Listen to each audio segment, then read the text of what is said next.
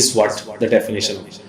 This is first sense. Another sense, another explanation of this definition of by Imam Abu Hanifa rahimahullah is this: that every person, every single soul must learn about his, her obligations and about others' rights. You know, whenever we see that one's rights are actually others' obligation, others' rights are your obligation. So there are two different approaches. One approach by the Islam, one approach by the Western, because they were deprived people among throughout the centuries. So they started their discussion from the rights. They push every single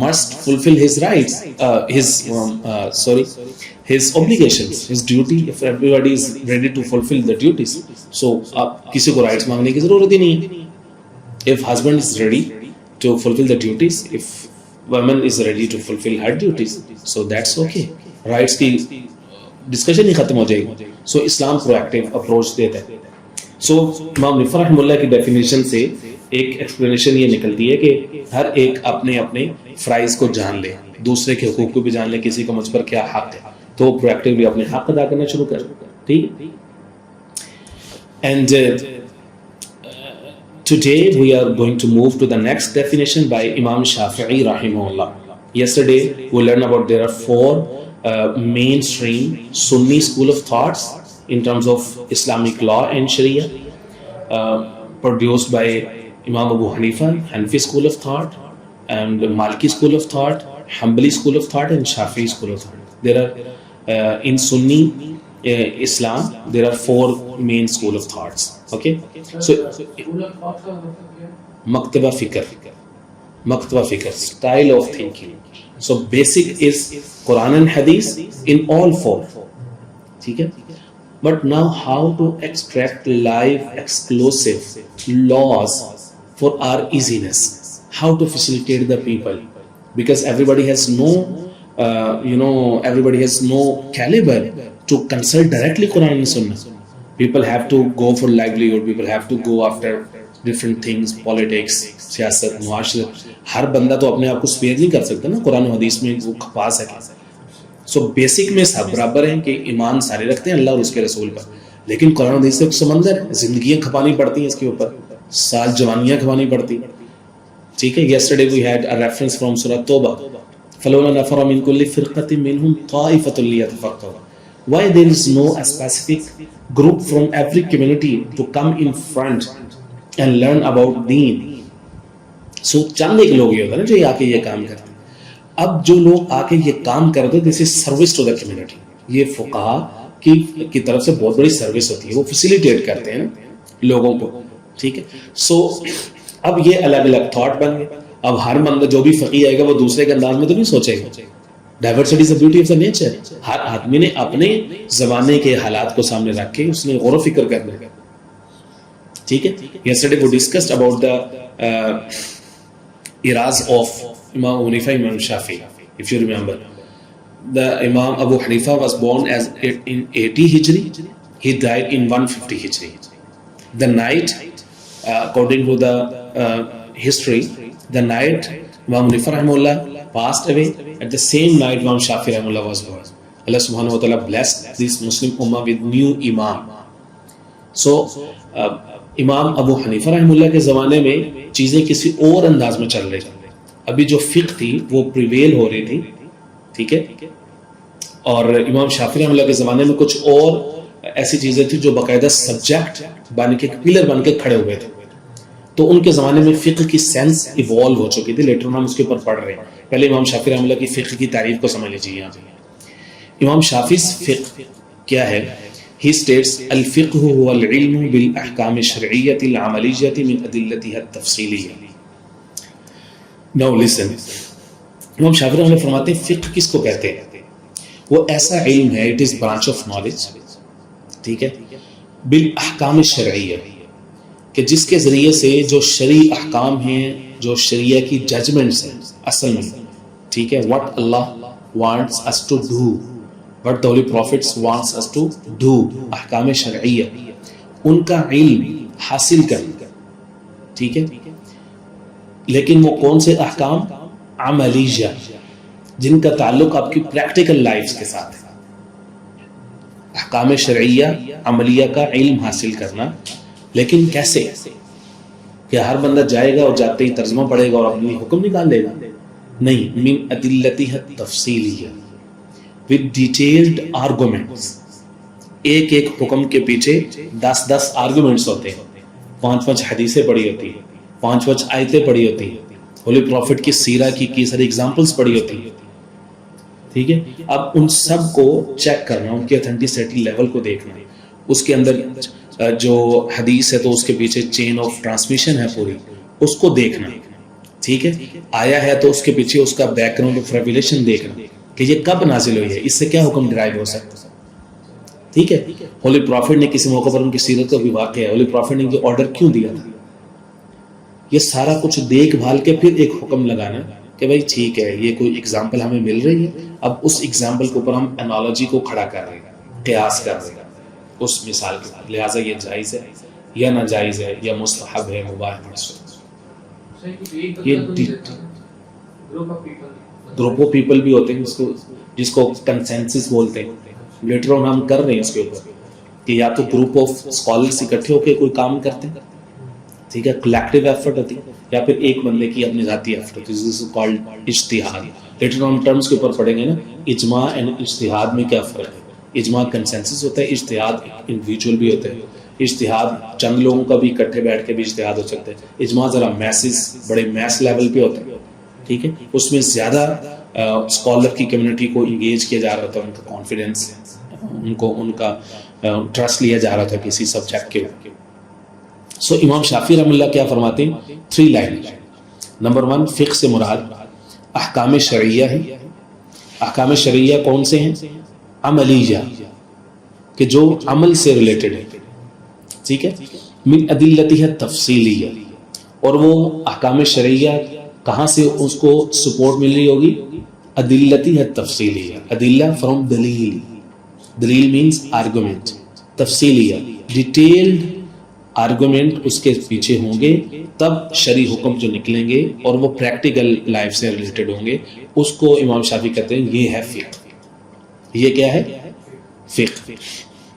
اب اس میں دیکھیے یہاں پہ ایک تھوڑی technical تھوڑی سی بحث ہونے لگی, ذرا توجہ آپ کی چاہیے. امام شافعی رحمہ اللہ کو اتنی ڈیٹیل کے ساتھ اتنی زیادہ سبجیکٹو ڈیفینیشن کرنے کی کیوں ضرورت پڑی؟ ٹھیک ہے, کہ احکام ہوں, اور احکام بھی کون سے ہوں؟ شریعت کے احکام, اور پھر شریعت کے احکام بھی کون سے ہوں؟ جو عملیہ بھی ہوں, یعنی پریکٹیکل لائف سے ریلیٹڈ ہوں. وہ کیوں اتنا اسپیشلائز کر رہے ہیں؟ ایکچولی ان سے پہلے جو امام حنیفہ رحمہ اللہ کا دور گزرا ہے, ٹھیک ہے, by the end of first century ہجرہ اور in the beginning of first century ہجرہ, جو first half of the second century ہے نا, اس میں کچھ دوسری بحثیں کچھ دوسرے سبجیکٹ کے اوپر بات شروع ہو چکی تھی. فار ایگزامپل علم الکلام کے اوپر بات شروع ہو چکی تھی. علم الکلام عقیدے کا علم, ٹھیک ہے, خدا ہے تو وہ کس جگہ پہ ہے, کئی سارے نئے فرقے وجود میں آ چکے تھے. جسمیہ, خدا کا کیا جسم ہے, کیا وہ انسانوں سے متشابہ ہے, خدا کے بارے میں سب مطلب گریک فلسفی آ رہی تھی, مسلمز پھیل رہے تھے, ان کے ساتھ ڈسکشنز میں جا رہے تھے, تو انہوں نے فرقے وجود میں آ گئے. جبریہ, قدریہ, پہلی صدی ہجری میں یہ فرقے وجود میں آ گئے تھے. جبریہ کا مطلب ہم مجبور ہیں, we are like a football, ایک طرف سے مار پڑتی دوسری طرف چلے جاتے ہیں, ٹھیک ہے. کئی سارے, ایک فرقہ ایسا تھا قدریہ, وی آر آل ان آل, ہم ہر چیز پر قدرت رکھتے ہیں, ٹھیک ہے. معتزلہ, ریشنلسٹ, کہ خدا پر ظالم کو یا گناہ گار کو سزا دینا واجب ہے, خدا معاف نہیں کر سکتا, ٹھیک ہے. اس طرح سے گناہ کبیرہ کی معافی نہیں ہے, ہر حال میں اس کو سزا ملنی. سو اہل سنہ والجماعت سے ہٹ کے کئی سارے فرقے جو ہیں وہ مسلسل وجود میں آ رہے تھے صحابہ کے طرز سے ہٹ کے. مطلب اس طرح کی کلامی ابحاث, کیا قرآن مجید بھی مخلوق ہے کہ نہیں, مخلوق ہے یا مطلب یہ کبھی ختم بھی ہو جائے گا یا ہمیشہ رہے گا. اگر یہ اللہ کی صفت ہے, اللہ موصوف اور اس کے اندر سے نکلا ہے کلام, تو جس طرح سے خدا خود قدیم ہے, ہمیشہ ہے, ہمیشہ رہے گا, تو قرآن مجید بھی ہمیشہ ہمیشہ رہے گا, ٹھیک ہے. اگر یہ اللہ سے ہٹ کے ہے, ٹھیک ہے, تو قرآن حادث ہے, یہ بھی ختم ہو جائے گا. اس طرح کی ابحاث جو ہے نا وجود میں آ رہی ہے, اس کو کہتے ہیں علم کلام. اس طرح سے علم تصوف, علم اخلاق, ٹھیک ہے, اس طرح سے الگ الگ برانچز جو ہے نا وہ وجود میں آ رہی ہیں. اب اس لیے امام شافعی رحمہ اللہ نے جب ان چیزوں کو ریئلائز کیا تو انہوں نے فقہ کو ایک اسپیشل سبجیکٹ کے طور پر متعارف کروایا. امام حنیفہ رحمہ اللہ کے زمانے میں اتنی اسپیشلٹی نہیں تھی, اس لیے ان کی جو کتاب ہے الفقہ الاکبر, ٹھیک ہے, الفقہ الاکبر ان کی ایک بڑی مشہور بک ہے. وہ اصل میں عقائد سے متعلق ہے, علم العقائد سے متعلق ہے, لیکن امام شافعی کے زمانے میں فقہ کا علم العقائد سے لینا دینا ہی کوئی نہیں ہے, وہ تو فقہ کو اس سے الگ کر چکے ہیں, وہ تو فقہ کو سمجھتے ہی جو پریکٹیکل مسائل, عقیدے کے مسائل کو تو وہ فقہ سمجھتے ہی نہیں, یا لوگ اس زمانے میں اس کو سمجھتے ہی نہیں. لوگوں کے فقہ کا سبجیکٹ بہت زیادہ اسپیشلائزڈ ہو گیا. تو ابن فرحم اللہ کے زمانے میں فقہ کے اندر علم العقائد بھی شامل تھا, علم الکلام بھی شامل تھا, یہ ساری بحثیں شامل تھیں. تو اس لیے انہوں نے الفقہ الاکبر جو لکھے تھے اس میں عقیدے کے اوپر بات کی. جو گیٹ اٹ. تو ہم شافعی رحمہ اللہ نے اس لیے اتنی ساری قیدیں لگائیں کہ اس میں سے وہ ان سب سبجیکٹس کو الگ کرنا چاہتے تھے. یعنی یہ ٹیکنیکل زیادہ ہے. امام شافعی رحمہ اللہ کی جو دور ہے یہ اختصاص کا دور ہے, اسپیشلائزیشن کا دور ہے. ٹھیک ہے, کہ انہوں نے تعریف جو کی فقہ کی تو اس میں انہوں نے قیودات لگائی. جب انہوں نے علم الفقہ کا تو اس سے علم کلام یعنی عقیدے سے متعلق جتنی باتیں ہیں, عقیدے سے مراد یہ ہے کہ جن چیزوں کو ہم سینسز سے حواس سے ثابت نہیں کر سکتے. اب نہیں, مطلب وہ ان کے لیے امپیریکل ایویڈنس ہم نہیں لے کے آئے.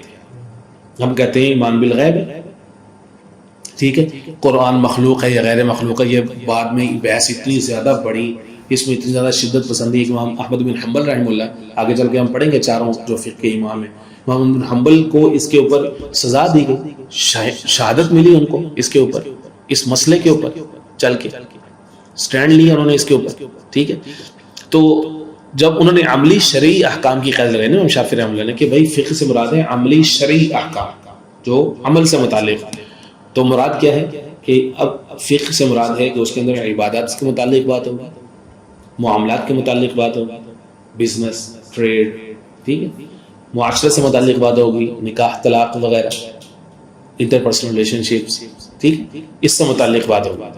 ٹھیک ہے, کیونکہ ان کے زمانے میں باقیہ جو چیزیں ہیں وہ الگ سے سبجیکٹ بن چکی تھی, علم کلام, اخلاق, تصوف, عقیدہ الگ سے سبجیکٹ بن چکی تھی. تو یہ ہے جناب امام شافعی رحمہ اللہ کے ہاں اس کی تعریف. ٹھیک ہو گیا جناب. So in the next segment we will move further to very important subject inshallah.